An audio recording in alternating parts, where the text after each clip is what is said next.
दोस्तों नमस्कार। मैं सतवीर दलाल अपने भारत लिंक के यूट्यूब चैनल पर आपका स्वागत करता हूं। दोस्तों सबसे पहले तो मैं आपको अपने 77वें स्वतंत्रता दिवस की हार्दिक बधाई देता हूं और आज हम बात भी करेंगे, चर्चा भी करेंगे इसी विषय के ऊपर।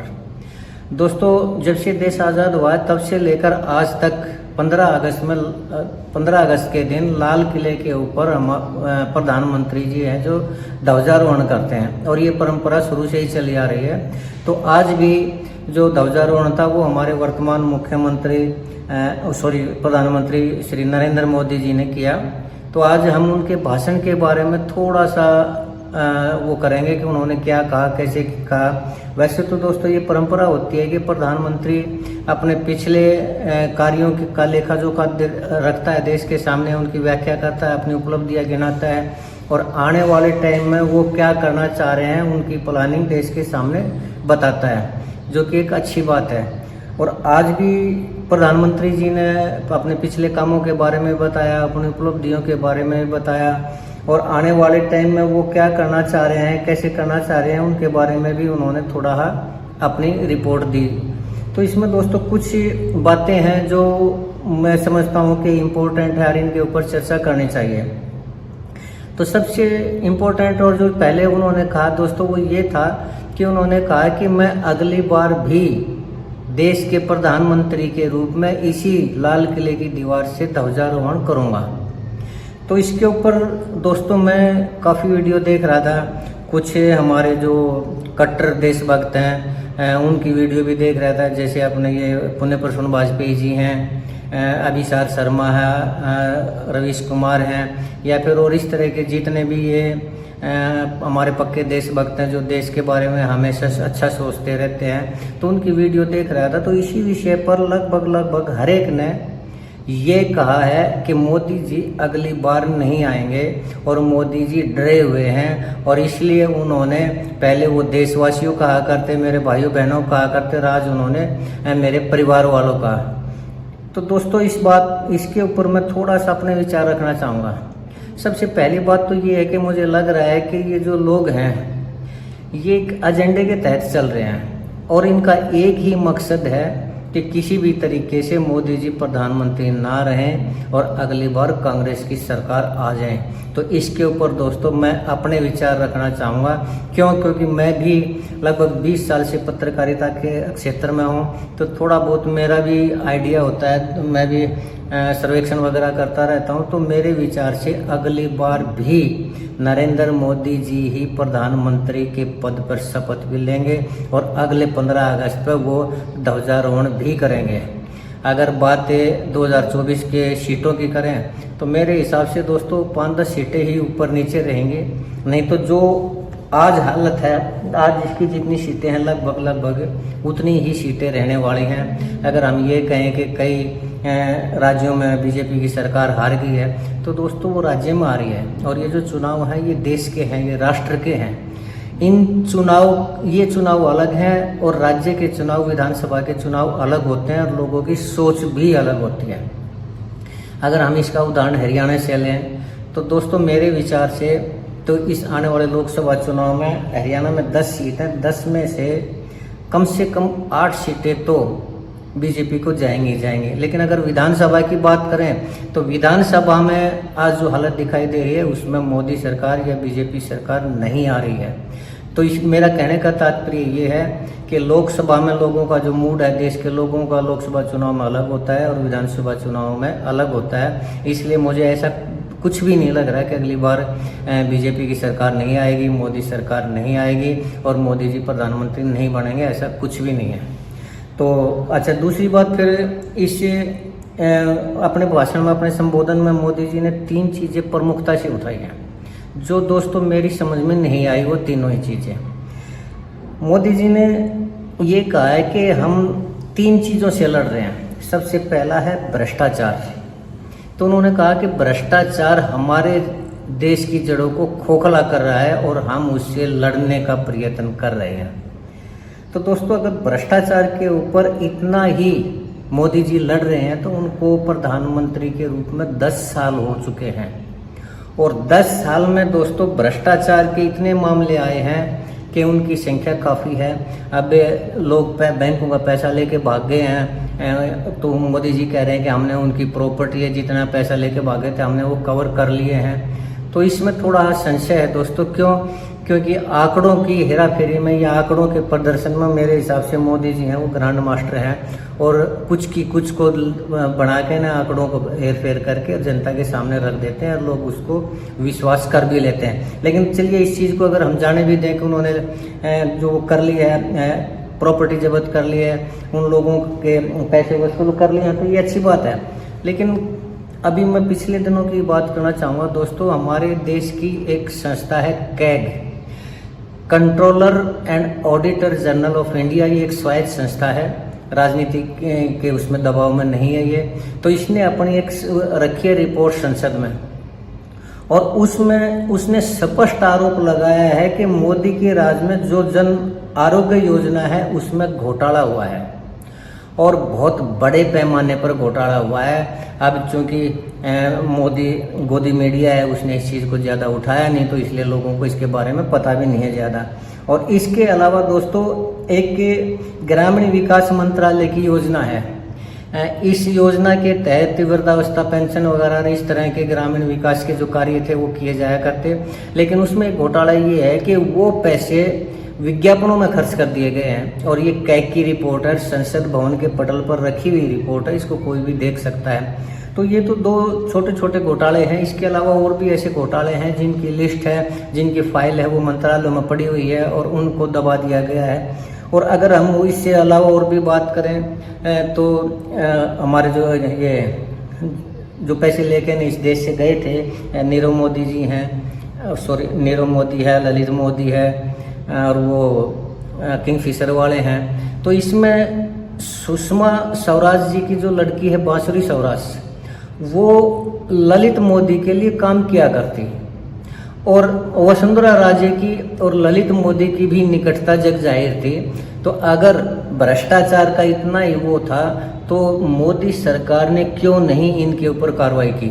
जबकि आज राजस्थान में जो कद विजय राजे वसुंधरा राजे का है, या फिर राजनीति में जिस हिसाब से बांसुरी स्वराज है, सुषमा स्वराज जी की बेटी हैं, उनको राजनीति में लाया गया है, तो ये किसकी सहमति से लाया गया है?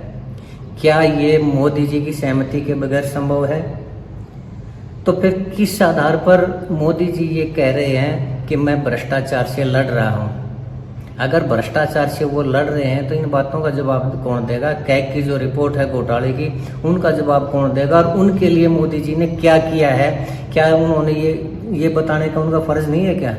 और अगर वो कुछ नहीं कर पाए तो आज उन्होंने कैसे कह दिया कि वे भ्रष्टाचार से लड़ रहे हैं? दूसरा मुद्दा उन्होंने उठाया था दोस्तों परिवारवाद का। शायद उनका इशारा था वो कांग्रेस की तरफ था, लेकिन जब वो परिवारवाद की बात कर रहे थे और ये कह रहे थे कि परिवारवाद ने इस देश की जड़ों को खोखला कर दिया, तो दोस्तों उनके सामने बैठे हुए थे अनुराग ठाकुर जी, राजनाथ जी, और हमारे ये अमित शाह जी। तो दोस्तों थोड़ा सा अगर इनके बारे में चर्चा करूं तो अनुराग ठाकुर जी हैं, वो बीजेपी के पूर्व मुख्यमंत्री प्रेम कुमार धूमल के बेटे हैं। अगर परिवारवाद की इतनी ज़्यादा चिंता थी और इतना ही ज़्यादा उसके खिलाफ वो कर रहे हैं और उनकी नज़र में देश को खोखला कर दिया है, तो अनुराग ठाकुर को किस लिए आज केंद्रीय मंत्री बनाया गया है? क्या ये मोदी जी बताएंगे? या फिर अमित शाह जी के बेटे हैं जो जय शाह जी, वो आज बीसीसीआई के सबसे कद्दावर व्यक्ति हैं, सबसे कद्दावर पद के ऊपर हैं, तो क्या ये परिवारवाद नहीं है? अगर वो सिर्फ कांग्रेस की तरफ इशारा कर रहे हैं तो क्या ये परिवारवाद नहीं है? क्या इस परिवारवाद के बारे में उनको नहीं कहना चाहिए? इधर राजनाथ सिंह जी हैं, उनके बेटे हैं, वो विधायक हैं यूपी के अंदर, और ऐसे कितने ही बीजेपी के बड़े नेताओं के बच्चे हैं जो कि विधायक हैं, एमपी हैं और बड़े पदों के ऊपर हैं। तो क्या दोस्तों इसको परिवारवाद नहीं कहेंगे क्या? क्या ये परिवारवाद देश की जड़ों को खोखला नहीं कर रहा है क्या? क्या मोदी जी इसके बारे में कुछ कहेंगे? अच्छा, फिर दोस्तों उन्होंने कहा तुष्टीकरण, कि तुष्टीकरण की राजनीति ने इस देश को पीछे किया है। तो दोस्तों अगर तुष्टीकरण की राजनीति सिर्फ कांग्रेस ने की है, तो पहली बात तो ये है कि आजकल हमारे मोदी जी पसमानदा मुसलमानों के लिए कार्य कर रहे हैं, उन्हीं की वोट पाने के लिए सब कुछ प्रयत्न कर रहे हैं। जब नूह में हिंसा हुई तो मोदी जी ने ये भी कहा था कि जितने भी बीजेपी के कार्यकर्ता हैं वो उन मुसलमानों के घर में जाएं और राखियां बंधवाएं। क्या ये तुष्टिकरण नहीं है? नंबर 2, मणिपुर के अंदर हिंसा हुई है, इससे पहले पश्चिम बंगाल में भी तो हिंसा होती रही है। तो पश्चिम बंगाल की हिंसा के ऊपर उन्हीं के किसी कार्यकर्ता ने सुप्रीम कोर्ट में ये याचिका दायर की थी कि धारा 356 का उपयोग अनुच्छेद 356 का प्रयोग करते हुए पश्चिमी बंगाल के अंदर राष्ट्रपति शासन लगाया जाए। लेकिन मणिपुर के बारे में ऐसा नहीं हुआ। क्यों? क्योंकि पश्चिम बंगाल में ममता बनर्जी की सरकार थी और मणिपुर के अंदर बीजेपी की सरकार है, और मणिपुर के अंदर जो हिंसा है वो पश्चिमी बंगाल से भी ज़्यादा है। मणिपुर के अंदर तो पूरा का पूरा मणिपुर दोस्तों जलने लग रहा है, लेकिन हमारे मोदी जी हैं, उन्होंने मणिपुर के ऊपर आज तक कोई भी एक्शन नहीं लिया है। न तो वहाँ राष्ट्रपति शासन लागू किया है, न सरकार को बर्खास्त किया है, और न ही जो उनकी पार्टी के वहाँ मुख्यमंत्री हैं उन्हें कुछ कहा है। तो दोस्तों क्या ये तुष्टिकरण की राजनीति नहीं है? क्या सिर्फ दूसरी पार्टियां जो करते हैं वही तुष्टिकरण है, और मोदी जी जो कर रहे हैं क्या वो तुष्टिकरण नहीं है? क्या जो बड़े बड़े नेताओं के बच्चे हैं अब भाषण में वो कह रहे हैं कि परिवारवाद ने इस देश की जड़ों को खोखला कर दिया है, तो परिवारवाद तो आज भी है, परिवारवाद है। अपराधी हैं, कितने ऐसे अपराधी हैं जो मंत्री हैं, जो केंद्र में मंत्री हैं, राज्यों में मंत्री हैं, एमएलए हैं, एमपी हैं, उनके ऊपर क्या किया है मोदी जी ने? तो दोस्तों मोदी जी अपने लोगों को, मैं समझ नहीं पा रहा हूँ कि वो गुमराह कर रहे हैं या आंकड़ों में हेर फेर करके जनता को बना रहे हैं या क्या कर रहे हैं। लेकिन फिर भी कुल मिलाकर दोस्तों ये ऐसी चीज़ें हैं जो हमारे देश के लिए एक तरह से उनकी जो विचारधारा या उनकी जो कार्यशैली है वो डबल स्टैंडर्ड की है। वो बीजेपी जो कार्य कर रही है वो तो उनकी नज़र में ठीक है, न तो वहाँ पर भ्रष्टाचार है उनके हिसाब से, जबकि 2014 में जब वो बने थे भ्रष्टाचार तब से ही शुरू हुआ था। कांग्रेस के राज में तो बल्कि दोस्तों ये कह रहे थे कि भ्रष्टाचार में रेट कम था, और बीजेपी के राज में तो ये सुनने में आ रहा है कि भ्रष्टाचार के रेट डबल हो गए हैं। जो काम पहले कुछ पैसों में हुआ करता वो काम, वही काम अब डबल रेट में होने लग गया 2014 से। अगर ये सच है दोस्तों तो क्या ये भ्रष्टाचार मोदी जी के राज में नहीं है? क्या मोदी जी ने इसको रोकने के लिए कुछ किया है? तो फिर आज वो किस आधार पर कह रहे हैं कि भ्रष्टाचार ने इस देश की जड़ों को खोखला कर दिया है और भ्रष्टाचार दीमक की तरह देश को चाट रहा है? पहले वो अपनी कार्यशैली को तो ठीक करें ना, तभी तो दूसरों के बारे में कह सकते हैं ना। अगर हम भ्रष्ट हैं, हमारे लोग भ्रष्ट हैं, तो हम किस आधार पर लाल किले की प्राचीर पर, लाल किले के ऊपर खड़े होकर और पूरे देश को और पूरी दुनिया को ये कह सकते हैं कि दोस्तों कि मैं इस चीज़ से परेशान हूँ, हमारे देश को ये ख़त्म कर रहा है, वो ख़त्म कर रहा है, जबकि वही काम उनके राज में भी तो होने लग रहा है। तो कैसे हम ये कहें कि हमारे हिंदू हृदय सम्राट जी इन चीज़ों से परेशान हैं, भ्रष्टाचार को ख़त्म करने का प्रयास करने लग रहे हैं, परिवारवाद से दुखी हैं, और ख़ासकर उनकी नज़रों में जो परिवारवाद है वो सिर्फ कांग्रेस परिवार का, गांधी परिवार का ही परिवारवाद है। उनकी खुद की पार्टी में जो नेताओं के, मुख्यमंत्रियों के बच्चे हैं वो शायद परिवारवाद के दायरे में नहीं आते। तो ये डबल स्टैंडर्ड क्यों दोस्तों? क्या उनको अपनी कार्यशैली में बदलाव नहीं करना चाहिए? क्या उनको गुमराह करने से नहीं बचना चाहिए? और अगर उनकी नज़र में ये बातें नहीं हैं तो फिर वो प्रधानमंत्री कैसे हैं? किस चीज़ के प्रधानमंत्री हैं कि वो इन चीज़ों को नहीं जानते? तो दोस्तों ये जो चीज़ें हैं ये थोड़ा सा अनुचित हैं। आज देश के अंदर जो दुनिया के अंदर उनकी लोकप्रियता है वो शायद किसी भी हमारे देश के किसी भी अन्य नेता से ज़्यादा है। ठीक है, उन्होंने ऐसी बात नहीं है कि सारे डबल स्टैंडर्ड के इस तरह का हम काम अच्छे भी किए हैं, लेकिन जब वो ये कह रहे हैं कि देश में भ्रष्टाचार नहीं होना चाहिए, परिवारवाद नहीं होना चाहिए, तुष्टिकरण की नहीं होनी चाहिए, तो उनकी कार्यशैली में, खुद की कार्यशैली में भी तो ये झलकना चाहिए ना। तो दोस्तों मैं इसी विषय के ऊपर चर्चा करना चाह रहा था। वैसे तो उनका 90 मिनट का भाषण था, काफ़ी कुछ उन्होंने कहा, काफ़ी कुछ अच्छा भी लगा, लेकिन ये कुछ ऐसे मुद्दे थे जो मेरी समझ में नहीं आ रहे थे और मैं आप लोगों से इस चीज़ को शेयर करना चाह रहा था। तो आज के लिए इतना ही। हम तो देशवासियों को शुभकामनाएं दे सकते हैं और मोदी जी को भी हम यही कह सकते हैं कि यकीनन अगली बार भी बीजेपी की सरकार आ रही है और मोदी जी ही इस देश के अगले प्रधानमंत्री भी बनने लग रहे हैं। आज 17वीं लोकसभा में उनका जो आखिरी भाषण था, तो 18वीं लोकसभा में भी उन्हीं का पहला भाषण होगा। ये मेरी अपनी सोच है और ये मेरा अपना सर्वेक्षण है। बाकी जनता के मूड की बात है, कैसे करें क्या करें, लेकिन मेरे हिसाब से तो जनता यही सोच रही है कि देश के लिए उन्होंने अच्छे काम भी किए हैं। अगर नंबरों की बात करें तो हम कह सकते हैं दोस्तों 60% मोदी जी के टाइम में अच्छे काम हुए हैं। 40% ऐसे काम हैं जो कि पूर्ववर्ती सरकारों के जैसे ही हैं, चाहे वो भ्रष्टाचार का मुद्दा हो, परिवार का मुद्दा हो, तुष्टीकरण का मुद्दा हो या अन्य कोई मामले हों या फिर बेरोजगारी का मामला है। तो मेरे हिसाब से तो दोस्तों बेरोजगारी के ऊपर भी मोदी जी को अगर वोट सही है तो उनको बेरोजगारी के ऊपर भी ध्यान देना चाहिए। आज जैसे ये अग्निवीर योजना है, मुझे नहीं लगता कि ये इससे कुछ भविष्य, युवाओं का भविष्य में कुछ सुधार होगा। 4 साल की नौकरी में क्या कर लेंगे, वो क्या कैरियर बना लेंगे, और अगर 10 लाख रुपए उनमें मिल भी गए तो 10 लाख से क्या कर लेंगे। ये महज एक हमारी मिलिट्री है, उसकी पेंशन को ख़त्म करने के लिए, उसमें संख्या बल को ख़त्म करने के लिए सिर्फ एक ये चाल है और इससे ज़्यादा कुछ नहीं है। इससे हमारे युवाओं का कोई भला नहीं हो पाएगा। अगर मोदी जी को युवाओं की वोट चाहिए, अगर देश में लोकप्रियता पानी चाहिए तो रोजगार की तरफ भी उनको कुछ न कुछ ध्यान देना पड़ेगा, जबकि वर्तमान सरकार रोजगार की तरफ ध्यान नहीं दे रही है। भले वो ये दावे कर रही हो कि 1 साल के अंदर 1.5 लाख करोड़ का विदेशी पैसा आया है, यहाँ पर इतनी फैक्ट्रियाँ लगेंगी, बड़ी बड़ी कंपनियाँ आ रही हैं और उनसे रोजगार मिलेगा। लेकिन दोस्तों मल्टीनेशनल कंपनियाँ कितना रोजगार देंगे, कितनी तनख्वाह देंगे? 20,000, 30,000, 25,000। उससे दोस्तों एक व्यक्ति अपने परिवार को कैसे चलाएगा, कैसे अपने बच्चों का भविष्य बनाएगा?